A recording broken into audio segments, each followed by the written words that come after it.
तो आइए देखते हैं। आज हम लोग पढ़ेंगे एक नया चैप्टर मैथ का, जिसका नाम है परिमाप। क्या नाम है? परिमाप, क्षेत्रफल तथा आयतन। क्या हो जाएगा? परिमाप, क्षेत्रफल तथा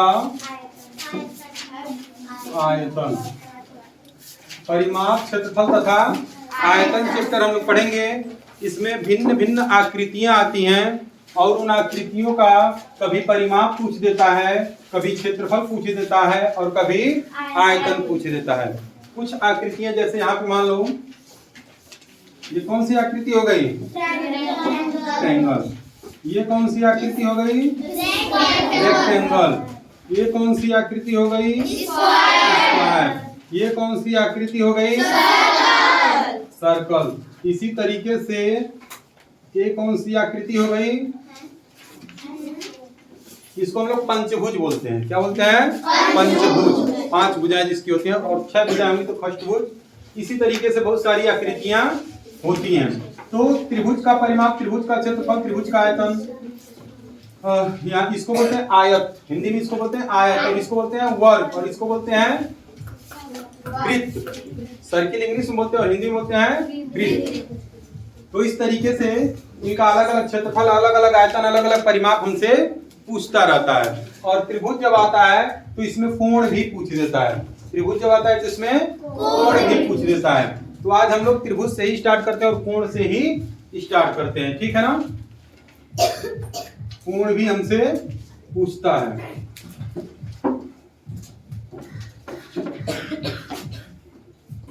तो कोण अगर हम करेंगे तो देखिए, कोण का जो पैमाना होता है, सीधी रेखा पे कितने डिग्री का कोण बनता है? 180 डिग्री का। सीधी रेखा पे कितने डिग्री का कोण बनता है? 180 डिग्री का कोण बनता है, ठीक है। टोटल कोण कितने डिग्री का होता है? टोटल अगर पूरा कोण पूछा जाए तो 360 डिग्री होता है ना। इससे अलग कोई कोण नहीं होता, इतने में ही सारे कोण बन जाते हैं, ठीक है ना। इतने में ही सारे कोण, जितना भी कोण बनेगा, कोण मतलब कोना, कोण मतलब कोना, तो इससे अलग कोई कोना नहीं बनेगा। चाहे जितना कोना बनना होगा इसी में बनेगा, चाहे जितना बना लो, है कि नहीं है? तो इस सब जितने भी कोना बन रहे हैं, सब कोना नहीं है, क्या है? एंगल है, कोण है। इसको क्या हम बोलते हैं? कोण बोलते हैं। गणित में इसको क्या बोलते हैं? कोण। और सारे कोण का पैमाना होता है, माप होता है। कि अगर हम हाथ से भी ऐसे खींच दें तो वो भी किसी न किसी डिग्री का कोण बनाएगा। सिंपल वे में अगर हम समझेंगे तो सीधी लाइन पे कितने अंश का कोण बनता है? 180। क्योंकि सीधी लाइन को अगर हम करेंगे तो ऐसे आएगा कि नहीं आएगा? तो ऐसे आएगा, मतलब इसका आधा हो जाएगा कि नहीं हो जाएगा? तो जब एक वृत्त पे, एक गोले पे 360 डिग्री का कोण बन रहा है, तो ये आधा गोला है, तो 360 का आधा कितना हो जाएगा? 180 होगा कि नहीं होगा? तो इसीलिए एक सीधी रेखा पे कितने डिग्री का कोण बनता है? 180 डिग्री का कोण बनता है।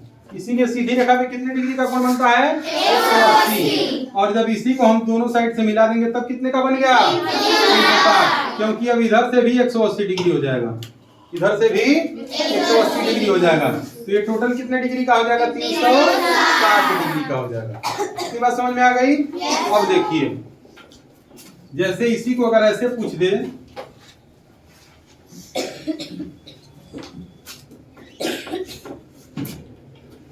ठीक है,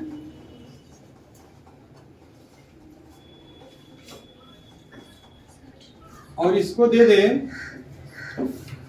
60 डिग्री, इसको दे दे 60 डिग्री, और इसका नाम हो जाए ए और इसका नाम हो जाए एंगल बी, ठीक है। इसका नाम हो जाएगा एंगल ए और इसका नाम हो जाएगा एंगल बी। कोण ए और कोण बी इस तरीके का देके और पूछ दे कि कोण बी कितने डिग्री का होगा? कितने डिग्री का होगा कोण बी?